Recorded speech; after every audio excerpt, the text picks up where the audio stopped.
Sarah. Ooh, what kind of fancy mug is that one? Yes, so this is actually a color-changing mug. You I can can see see that. at the top where there's no liquid inside. So when you put hot liquid inside, it changes and is Batman themed. Yes. Whoa. Yeah, it was actually a gift from my Uncle John. He passed away in 2020. But every time that I look at this mug, it reminds me of him. Honestly, every time I look at anything Batman related, it Oh, he reminds me of him. loved Batman? Oh my goodness. He had a huge Batman collection. Huge. And when he passed away, my mom had to sort through everything. And but anyway, every time I think of Batman, it reminds me of him. Okay, so she knew that you would love it, and it always reminded you of him, so she brought it back for you. Yes, exactly. And it's very cool looking. It's like purpley, is. green, dark. Yeah, it's very cool. moody. Yeah, there's a whole I think like a spaceship war that's going on, and you can see Batman and Robin. It's really cool. Whoa. Very What about you? What mug do you have? Okay, I chose one from a trip that we went down to Colombia back in 2017. We went down for a wedding to Bogota. And this is a mug with pictures on it from the Salt Cathedral. It's actually in a salt mine. You can go visit, and they've created a cathedral made out of salt. So it's like luminescent, and there's lights, and there's like a real cathedral with a real like cross and like church that you can go to underground. Oh my goodness. In a salt mine. And so it's in Zipaquirá in Colombia. And it was a very cool place. So I was on the travel theme today. Yeah. That's what we're going to be talking about today. Exactly. Travel. That's perfect. And today we have not one, but two Verbatum coaches that will be joining us to talk about their travel experience. So I'm super excited to get started with that. So Sarah, do you have 20 minutes on the clock? I sure do. All right. Your 20 minutes start now.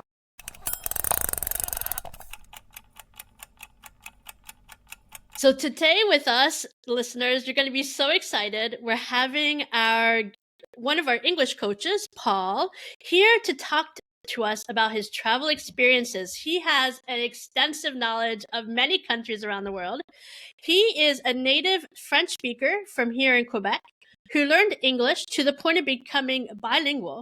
And he now helps his clients on that same journey from being French speakers to being able to communicate so fluently in English like he'll be doing with us today.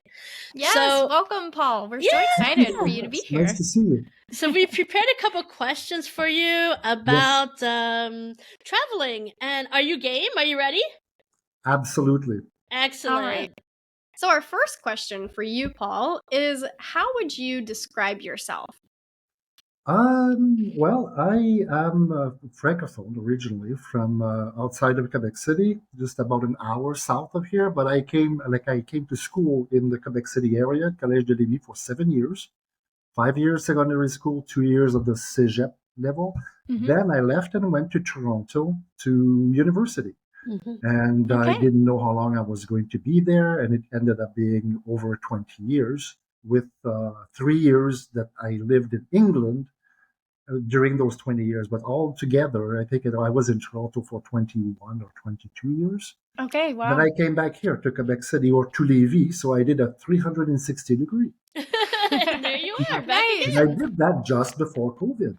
Oh, yeah.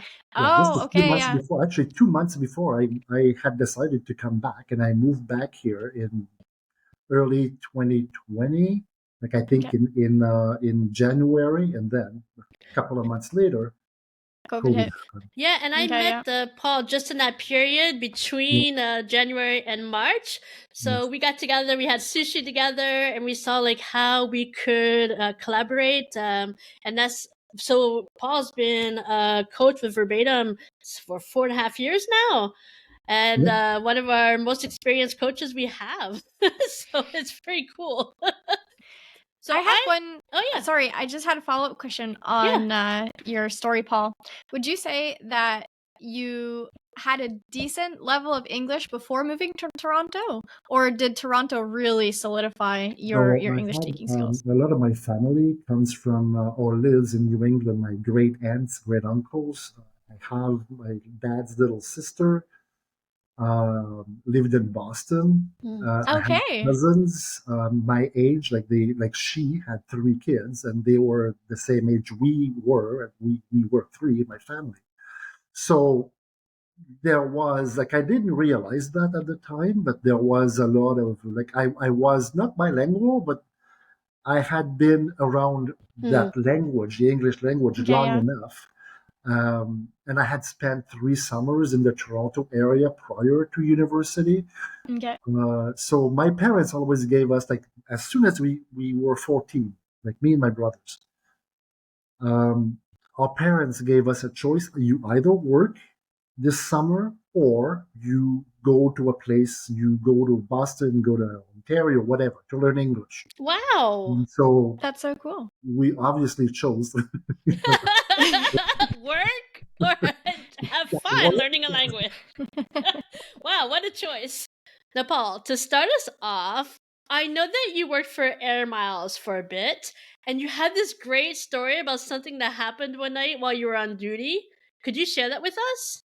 I was working late that night, and I was in the department called Special Services. So I was dealing with the problems. And this lady called us, and she was, I believe, from Manitoba, and she had to. She wanted to. Well, she was in Duluth, but I think it was Duluth in Minnesota. I think they have one there and one Yep. in perhaps in Georgia. I can't remember, but we the agent who had made the booking sent her to the wrong place. To the wrong, Wait, so she wanted to go to either Duluth in Georgia or whatever, and they sent her to the one in Minnesota? Yes. Oh my gosh, I would have been Yes. so frustrated if I just She landed. called Special Services, and I answered the call, and she wanted to. She was such a nice lady. She was a good sport. So I told her, I said, "Listen, it's our fault. We screwed up. Just make sure that you." And I asked her, "Do you have enough? Do you have enough space on your credit card to book, yourself in a hotel tonight?" And because you're not going to fly out of Duluth tonight. Right. No. It's not like a major international airport. No. And so she did that. She found a hotel, and the following morning I had booked her to get out and go to the right place. And then I didn't hear from anything for about a month. And then I was called in to my supervisor's office. And she said, "You know what? You got a package. Here it is." And she said, "Do you want to open it?" I said, "Well, yeah. Why don't I just open it now?" Because I was really curious. And the lady has sent me like a T-shirt with the wrong Duluth. She had got it at the airport, and she sent me a T-shirt with a thank you note. So that was. That is so sweet. I love it. She made it into a joke. So now that we've talked about another person's travel stories, let's hear about yours, Paul. Based on all your extensive travel experience, do you have any favorite stories to tell? There's one that happened in Croatia. Okay.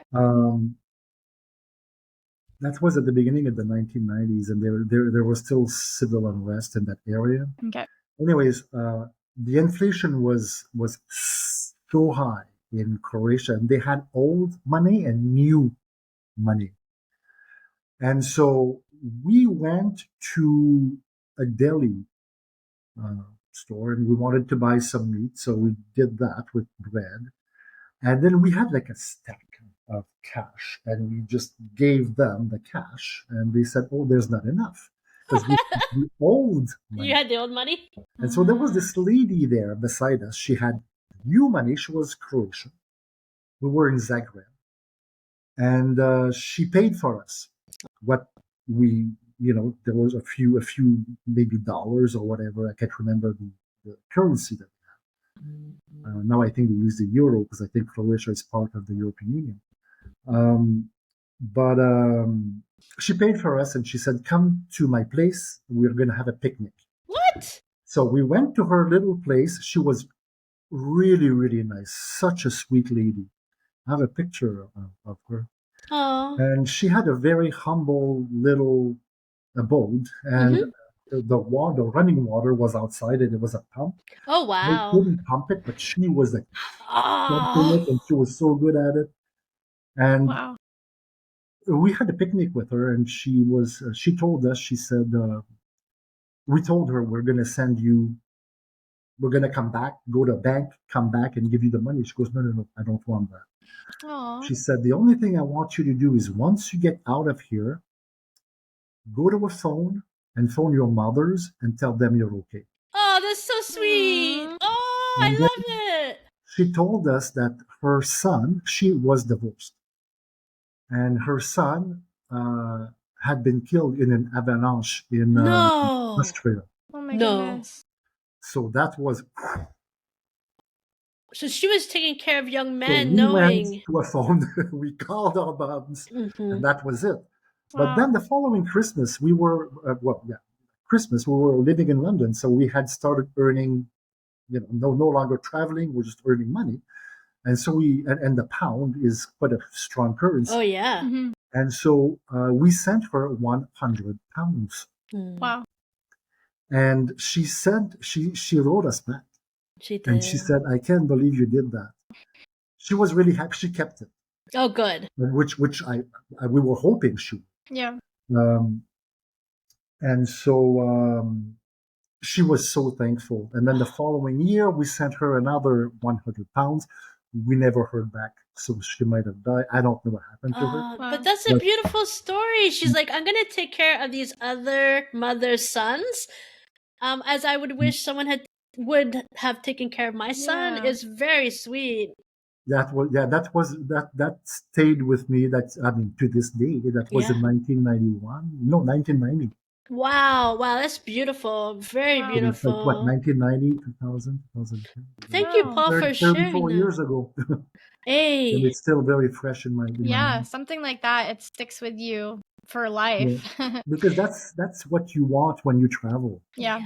You want those experiences. Like you don't want to. I mean, like yes, it's fun to be in a all inclusive and like the beautiful blue sea.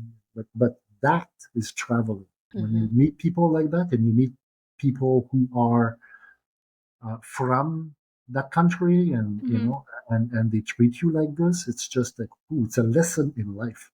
Yeah. It goes beyond travel. Yeah. Oh, very cool. Well, thank you, Paul. Thank you, Paul, for sharing those beautiful stories of travel.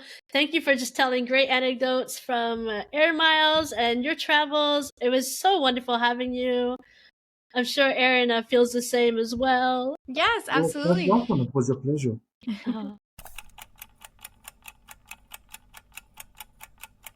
So after our great conversation with Paul about his travels, now we'll be joined by another one of our language coaches, Sarah Rice, who is going to share with us how she went to the other side of the globe as the only adult with a 13-year-old and a 1-year-old. So listeners, you're about to go on an incredible ride around the world to the Philippines and Japan. Yes, and I'm extremely excited about this because I'm also going to Japan and the Philippines soon with a baby. So I can't wait to ask her about some tips and tricks. So let's welcome her in. Oh, Sarah, we're so excited to have you here with us today. It's going to be so much fun. I am so excited to be with you too. Oh, wait, look at that mug you've got there. Is that one from the Philippines? It is. It's from the island that I visited in the Philippines, Cagayan de Oro. Oh, Yeah. wow. It's one of the most southern islands in the Philippines. And I guess they have a Starbucks there. They do. They had lots of Starbucks. Okay. Yeah, Very lots cool. of options. So we have prepared a couple questions for you today about your travels. Are you game? I am excited. Perfect. All right. So our first question for you, Sarah, is who are you and how would you describe yourself? Well, obviously, my name is Sarah. I have been teaching for 20 years and joined the world of teaching English about 8 years ago. I have 6 children, ranging from toddler to teenager. And I used to live in Pennsylvania. Sarah Keller and I grew up together. And I now live in New Hampshire, very close to the ocean, which is a special treat. Okay, question number 2. Sarah, you ready? Ready. All right. So I know that you recently went halfway around the world. What can you tell us about your trip? Like, what did you do there? Why you were traveling? Yeah, I had the awesome opportunity to go to my brother's wedding in the Philippines. So last fall, my then 13-year-old daughter and 1-year-old daughter and I traveled to the Philippines, and I have been teaching English to students in Japan for a very long time. And so I decided to also visit Japan. So we went to the Philippines for a week and Japan for a week. Oh, my goodness. wow. Traveling, Yeah, it was amazing. Traveling with a 1-year-old. Very courageous. By yourself too? Yes, you had your daughter, but my goodness. Yeah, I was a little nervous about going, but I decided this is a once in a lifetime opportunity. I'm jumping on it. I'm not going to let it pass me by. Yeah, 100%. I was thinking, Sarah, I would like to hear a little bit more about the experience you had with your clients, the kids that you've been teaching for so long. Can you just tell us what it was like to see them in real life for the first time?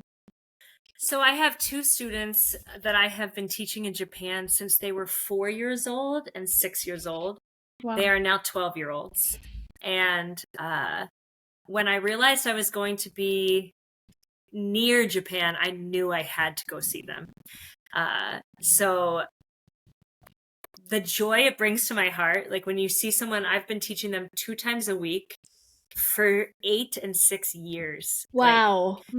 So I'll never forget the feeling of being in our hotel lobby and them walking in the door, and we just ran to each other like we were long lost family.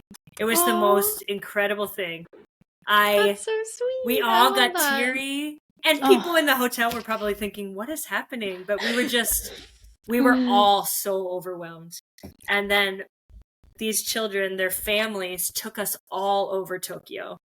They spent the entire day with us, showing us all of the main important parts of their culture. So they took us to some of the most famous temples. They took us to a sushi restaurant. They took us to a bunch of little shopping districts. And so we got to see the side of Tokyo that's not the tourist side. And they taught us different Japanese words while we were there. And they taught us how to follow the cultural traditions at each place. And it was amazing. And it felt like we had actually been together.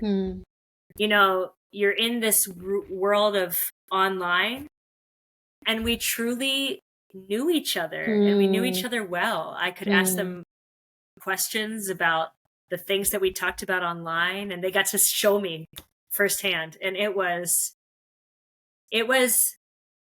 probably going to go down as one of the highlights of my life. It was an incredible experience, and I got to spend time with these dear families who are now my family. That's how they feel now. It's really special. And it all comes from like sharing that same language. It's like when we were talking with Paul, like when you are traveling and you get to talk to people, you create this connection because you have a common language. So for you, because of that English, you were able to communicate, and they were teaching you some Japanese too, so you could practice and try. That's so beautiful. Yeah, and I love that they taught me the traditions. You know, when we were in Mount Fuji, we went to Mount Fuji first, and we didn't understand, like when we went to these historical places, what was the correct cultural reaction. But then when we went to them with people who lived in Tokyo, we learned that. And that brought so much more meaning to the experience. To actually understand the who and the why and the history of it all. It's almost like when you get to do things that aren't very touristy, you're kind of like scratching under the surface of what it actually is like living in those countries, you know? I think some of my favorite travel memories are just doing that with my family, being able to either visit people that are living there or go to the local markets or like the local activities that you don't see any tourists. Like if you see somebody that you know is a tourist, okay, walk away and go find something else to do. I joke, but it's like that's what creates the best memories. Yeah. And That's also you're kind of like stuck in a situation where all of you are like, okay, what do we do? You're kind of all in the same boat. So you have like core memories together. When we were at the wedding, we felt that way too. We looked at each other at one point and said, oh, I'm so glad we're experiencing this because we got to know about food and music and games and lots of dancing. And it was so much fun, but we would have never experienced any of that if we just went as tourists. Okay, so my question for you is, do you have any good travel tips? Either before travel, after travel, during travel, when it comes to traveling with kids and young babies? I think my biggest travel tip would be to be flexible and to pack light. Everything I did throughout both of the legs of my trip required me to carry all of my belongings and my child. So I traveled with a backpack and a very small suitcase that I could just kind of swing over my shoulder while holding my baby too. Okay. And so the biggest thing was just being able to easily get in and out of cars, in and out of trains, in and out of taxis, often on the plane, while not having to worry about physically carrying a lot of things. And then flexibility. I have a story from Japan. Ooh, good. So when we got to Japan, we had flown all night from the Philippines to Japan. We got off the plane and got on a train to go to Tokyo City. So we were in Center City, Tokyo, and I had everything planned out. I had a list with my itinerary, how I was going to travel, even walk out of the train station and take a left. I had it all planned out. I think I know where this might be going. Yeah. Be flexible and be able to carry all your stuff. So I got off the train in Tokyo. We walked out of the train station, and first of all, we just stopped in our tracks because it was gorgeous. The city of Tokyo was just stunning and amazing. And so we quickly had to gather ourselves because we were amazed by the beauty. We took that left that I had written down, and we went to see if we could find the bus station because we were traveling from Tokyo to go stay at the base of Mount Fuji. Okay. So we got to the bus station, which was probably about 4 blocks away. Again, carrying all of our things and my daughter. And when we got to the bus station, there was a sign out front that said sold out. What? Oh no. No. So all of the tickets were sold out for the bus that I had planned to take to Fuji. So there was that one moment where I thought, what have I done? I brought my 2 little girls to the other side of the world, and now we don't have a place to go or a place to stay. Oh no. So my second tip is don't get bogged down, but just roll with it. So my 13-year-old was starting to feel a little anxiety, and I just grabbed her hands and said, let's take a deep breath and let's just enjoy this. And so we went and we bought mochi and we bought matcha, and we just sat down in the train station and just took a breath. Like, take a breath and then move on. And shortly thereafter, we met someone really kind who helped us figure out what train system we needed to take to get to Fuji. And it ended up being so much more spectacular and so much more beautiful than it would have been to take a bus. So it ended up being a huge gift, but we had to pause, regroup, and see the positive. Yeah. Oh, that is some good advice, Sarah. Yeah. I think you can apply that to anything, whether you're traveling with kids, whether you're, I don't know, life in general. Just being able to take a step back, breathe, and then let your mind do the work that it needs to do to figure out whatever problem you have to solve. Find a one good of my daughter's solution. favorite things is just, she mentions it all the time, my 13-year-old. She says, I just loved sitting in that train station, watching everyone and eating our first taste of delicious mochi. And it's one of the highlights of her trip, and it was one of my most stressful. So if you just move through it, it was a beautiful thing. What a great lesson. Well, this has been amazing, guys. I think I hear that timer counting down, though, so it means that our time together is coming to a close. Aww. Yes, but thank you so much. This was so much fun. Thank you. Really, really, really thank you, Sarah. It was so fun. Thank you. Listeners, hope you enjoyed it as much as we did. It was a pleasure having you, Sarah. That was wonderful having Paul and Sarah here, wasn't it, Erin? Yes, it really was. I'm so glad they were able to make it. Yeah, so listeners, we hope that you also enjoyed that ride. And now, sadly, it's time to say goodbye, adios, au revoir from Quebec City. And signing off from Montreal. Bon voyage!